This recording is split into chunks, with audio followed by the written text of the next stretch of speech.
మాజీ మంత్రి బొంగూరు నారాయణ చెప్పేవన్నీ అబద్ధాలని నెల్లూరు జిల్లా వైసీపీ అధ్యక్షుడు పర్వతిరెడ్డి చంద్రశేఖర్ రెడ్డి అన్నారు. ఆయన వేల కోట్లు అప్పులు తెచ్చి నెల్లూరు నెత్తిన పెట్టి జనం నెత్తిన కుచ్చుటోపీ పెట్టారని ఆయన పేర్కొన్నారు. నారాయణ విదేశాల్లో ఏసీ రూముల్లో కూర్చున్న సందర్భంగా దోమలు వచ్చిండవని, ఆయన ఏసీ నుంచి బయటకు వచ్చే వ్యక్తి కాదని, కాబట్టి దోమలేని ప్రపంచం అంటూ దోమల నెల్లూరు అంటున్నారని ఆయన ఆరోపించారు. నేను ఇటీవల నారాయణ గారి మీద ఒక ప్రెస్ మీట్ పెట్టి ఆయన ఏదైతే అభివృద్ధి చేశాను అనే అబద్ధం మోసపు మాటలు చెప్తున్నారో దాని గురించి నేను మీ ద్వారా ప్రజలందరికీ కూడా వివరించడం జరిగింది. నేను చెప్తున్నాను, ఆ రోజు చెప్పినటువంటి ప్రతి మాట కూడా నేను వాస్తవాలే తెలియజేశాను. కానీ నారాయణ గారు ఒకే రోజు సుమారుగా 8 మంది దగ్గర ప్రెస్ మీట్లు పెట్టించి నన్ను నోటుకు వచ్చినట్టు తిట్టించారు.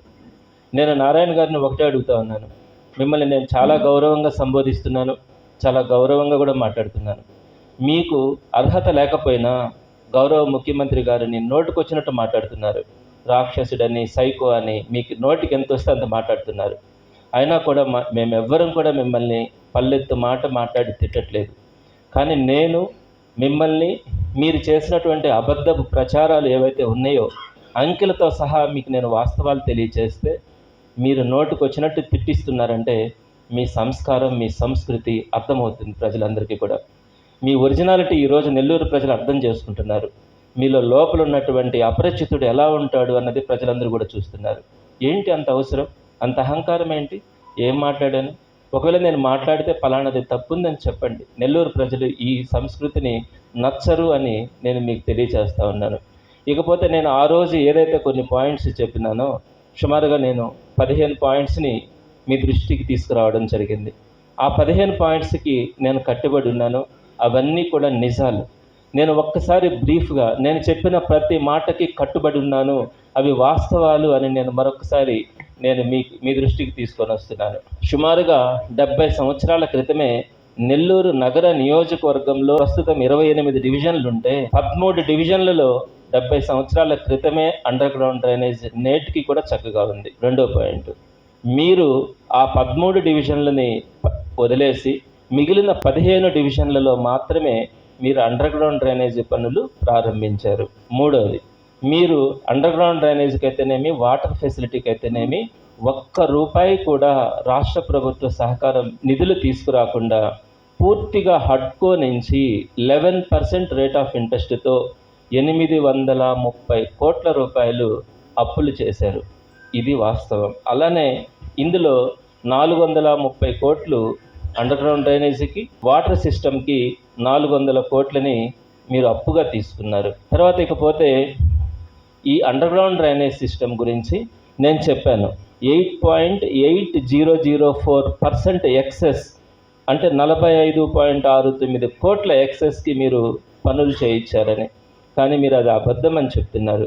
నేను దానికి సంబంధించినటువంటి ఎవిడెన్స్ను కూడా నేను మీకు చూపిస్తున్నాను. అండర్ గ్రౌండ్ డ్రైనేజీ పనులకి 8.8004% ఎక్సెస్ అంటే 45.69 కోట్లు. అలానే వాటర్ సిస్టమ్కి మరో 19.48 కోట్లు ఎక్సెస్గా మీరు పనులు చేయించడం జరిగింది. అదేవిధంగా ప్రజల మీద భారం పడకుండా మీరు చేసినటువంటి నిరుపయోగమైన 830 కోట్ల అప్పులలో వైఎస్ఆర్సీపీ ప్రభుత్వం ఇప్పటికీ 738.21 కోట్ల రూపాయలు రాష్ట్ర ప్రభుత్వం చెల్లించింది. తర్వాత మీరు 3 సంవత్సరాల పాటు 830 కోట్లు అప్పులు చేసి ఇంత టెక్నాలజీ ఉండి కూడా మీరు కనీసం ఒక్క ఇంటికి కానీ, ఒక్క వీధికి కానీ మీరు అండర్ గ్రౌండ్ డ్రైనేజీ కనెక్షన్ కానీ, వాటర్ కనెక్షన్ కానీ ఇవ్వలేకపోయినారు. మీరు చేస్తున్నటువంటి పనులు అట్టహాసంగా ప్రచారాలకు చేస్తున్నారే తప్ప గ్రౌండ్ లెవెల్లో రియాలిటీగా మీరు పనులు చేయించలేదు. అదేవిధంగా మీరు మితిమీరినటువంటి పబ్లిసిటీ అనే మాట కూడా చెప్పాను. ఇక్కడ 3 విభిన్నంగా పనిచేస్తున్నారు. అంటే under ground drainage, water system, roads వేసేవాళ్ళు. ఈ 3కి సమన్వయం లేక 3 సార్లు జేసీబీలు పెట్టి తవ్వడం వల్ల మ్యాన్ హోల్స్ కానీ, ఇన్స్పెక్షన్ ఛాంబర్స్ కానీ, వాటర్ పైప్ లైన్స్ కానీ అన్నీ కూడా పాడయ్యాయి. అదేవిధంగా అన్నీ అంటే చాలా దగ్గరలో పాడయ్యాయి. మ్యాన్ హోల్స్ కూడా చాలా దగ్గరలో హడావిడిగా వేసినందువల్ల రోడ్స్కి అన్లెవెల్గా రావడం కూడా జరిగింది. అదేవిధంగా మీరు అండర్ గ్రౌండ్ డ్రైనేజ్లో హౌస్ సర్వీసెస్ కనెక్షన్ ఇవ్వాలా అన్న ఆలోచన మీరు ఎక్కడా కూడా చేయలేదు. అలానే రోడ్లని మీరు హడావిడిగా వేయించినందువల్ల అవి నాసిరకంగా రోడ్డుని వేయించడం జరిగింది. ఈ ఎండ్ టు ఎండ్ రోడ్ల గురించి కూడా చాలామంది ప్రాబ్లమ్స్ ఫేస్ చేస్తూ ఉన్నారు. రోడ్ల మీద రోడ్లు వేయడం వల్ల హైట్ వచ్చి లోపలికి నీళ్లు రావడం, చెట్లు వేసుకోలేకపోవడం, దోమలు కనబడలేదు అని అంటారు. ఒక్కొక్క వాతావరణంలో ఒక్కొక్క రకంగా ఉంటాయి. మీరు అక్కడికి పోయి ఏసీ హోటల్స్లో ఉండి ఉంటారు. సో దోమల్ని మనం కంట్రోల్ చేయాలా అంటే ఆయన చెప్పిన పదము శానిటైజేషన్ పనికిరాదు, అండర్ గ్రౌండ్ డ్రైనేజ్ ఉంటే చాలంటాడు. 13 డివిజన్స్లో అండర్ గ్రౌండ్ డ్రైనేజ్ ఉంది, దోమలు లేకుండా ఉండవు. మనము పరిసరాలను మరింత పరిశుభ్రంగా ఉంచుకొని శానిటైజేషన్ చక్కగా చేసుకోవడానికి ఇంకాస్త ఇంప్రూవ్ చేయాలి. దోమలు లేని నెల్లూరుని సృష్టిస్తారంటున్నాడు. ఎంత అబద్ధపు మాటలు అంటే, దోమల్ని కంట్రోల్ చేస్తానని చెప్పొచ్చే కానీ. సో ఇలా నెక్స్ట్ అదేవిధంగా రెండో పాయింట్ కూడా ఏంటంటే, ఆయన చెప్పింది మీకు లాస్ట్లో 5,200 కోట్ల రూపాయలతో నేను నెల్లూరుని అభివృద్ధి చేశాను అని చెప్పి ఒక పదం చెప్పాడు. మీరు ఈ పుస్తకాన్ని చూసుంటారు. ఈ పుస్తకాన్ని నారాయణ గారు కొన్ని లక్షల రూపాయలు ఖర్చు పెట్టి నెల్లూరు నగర నియోజకవర్గంలో ప్రతి ఇంటికి పంచాడు. ఈ పుస్తకంలో ఉన్నటువంటి అబద్ధాల గురించి నేను ఇంకొకసారి తెలియచేస్తాను. నేను ఇప్పుడు ఈ పుస్తకంలో 5,264 కోట్లతో నేను డెవలప్ చేశాను అంటున్నాడు. నేను దీనికి సంబంధించి నారాయణ గారికి బహిరంగంగా ఒక లెటర్ రాస్తా ఉన్నాను. ఆ లెటర్ని నేను మీకు చదివి వినిపిస్తాను. గౌరవనీయులైన నారాయణ గారికి నమస్కారాలు. మీరు ప్రజలకు తెలియజేసిన వీడియోలో మంత్రిగా ఉన్నప్పుడు 5,200 కోట్లు తెచ్చి నెల్లూరుని డెవలప్ చేశానని తెలియజేశారు.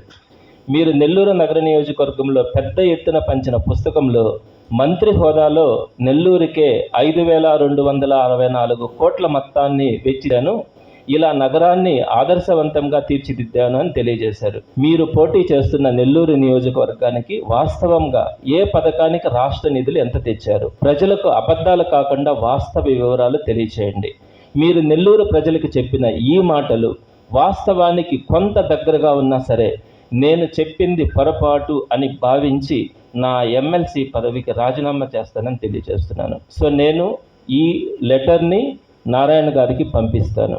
మీరు ఏదైతే చెప్తా ఉన్నారో అబద్ధపు ప్రచారాలు ఈ పుస్తకం ద్వారా కానీ వీడియోలో కానీ మీరు డెవలప్ చేశానని చెప్తున్నటువంటి మాటలన్నీ పచ్చి అబద్ధాలు. ఈ 5,200 అక్కడ చెప్పారు, 5,264 అని ఇక్కడ రాశారు. సరే, దానికి దగ్గరగానైనా సరే మీరు డెవలప్మెంట్ యాక్టివిటీస్కి ఖర్చు పెట్టుంటే, ఏదైతే మీరు పోటీ చేస్తున్నారో నెల్లూరు నియోజకవర్గంలో చేస్తుంటే, నేను ఎమ్మెల్సీగా రాజీనామా చేస్తానని బహిరంగంగా తెలియజేస్తున్నాను. మేము చేసినటువంటి పనులు ఏదైతే సర్వేపల్లి కెనాల్ రివిట్మెంట్ కానీ, ఆ పక్కనే ఫ్లైఓవర్ కానీ, అటుపక్క జాఫర్ సాహెబ్ కెనాల్ రివిట్మెంట్ కానీ, సెట్టిగుంట రోడ్డు కానీ, మైపాడ్ రోడ్డు కానీ, అటుపక్క పోతే వెంకటేశ్వరపురం దగ్గర అక్కడ రివిట్మెంట్ కానీ, అదేవిధంగా మనం కంప్లీట్ చేసుకున్నటువంటి నెల్లూరు బ్యారేజీ కానీ, అలానే అర్బన్ హెల్త్ క్లినిక్స్ కానీ, పోషా హాస్పిటల్ కూడా మేము 2 పచ్చి అబద్ధం అంటే దీంట్లో ఉండే మాటలన్నీ నేను ఇంకొకసారి దీని గురించి వివరిస్తాను. నెల్లూరు అభివృద్ధికి వైఎస్ఆర్సీపీ ఎంత నేను చెప్పింది ప్రతి ఒక్కటి కూడా నెల్లూరు సిటీ కాన్స్టిట్యున్సీ గురించి మాత్రమే చెప్పాను. అదేవిధంగా నెల్లూరు జిల్లాకు కూడా వైఎస్ఆర్సీపీ ప్రభుత్వం, అలానే రాజశేఖర రెడ్డి గారు కానీ ఆ ఫ్యామిలీ నెల్లూరు జిల్లాకి ఎంత డెవలప్ చేస్తుంది అనేది కూడా నేను ఈ మధ్య వివరించాను. ఇవన్నీ కూడా కళ్ళకు కనిపించే వాస్తవాలు. మీరు ఏదైతే అబద్ధాలు చెప్తున్నారో ప్రతిదీ కూడా మీకు అలవాటు. మొట్టమొదటి నుంచి కూడా అబద్ధాలు, మోసం చేయడం ఇవన్నీ కూడా మీకు అలవాటు. నేను చెప్తా ఉన్నాను నారాయణ సార్, మీరు మీ స్థాయి చాలా పెద్దది అనుకుంటా ఉన్నారు. ఓకే, మీకు సంబంధించిన వాళ్ళైనా దీని మీద ఒక క్లారిటీ, నెల్లూరు నగర నియోజకవర్గంలో మీరు ఏం అభివృద్ధి చేస్తున్నారు, ఏం పనులు చేస్తున్నారు, రాష్ట్ర ప్రభుత్వ నిధులు ఎంత వచ్చినాయి అనే వివరాలు మీకు కనుక తెలియచేస్తే, మీరు వీడియోలో కానీ పుస్తకాల రూపంలో కానీ విడుదల చేసిన దానికి దగ్గరగా ఉన్నా సరే నేను ఎమ్మెల్సీ పదవికి రాజీనామా చేస్తానని మరొకసారి మీకు తెలియచేస్తా ఉన్నాను. మీరు ఏదైతే పుస్తకంలో అబద్ధాలు ఏదైతే తెలుపున్నారో వాటన్నింటినీ కూడా నేను మరో ప్రెస్ మీట్ పెట్టి ఆ వివరాలన్నింటినీ కూడా ప్రజలకు తెలియచేస్తానని సవినయంగా మీ ద్వారా అందరికీ తెలియజేస్తాను.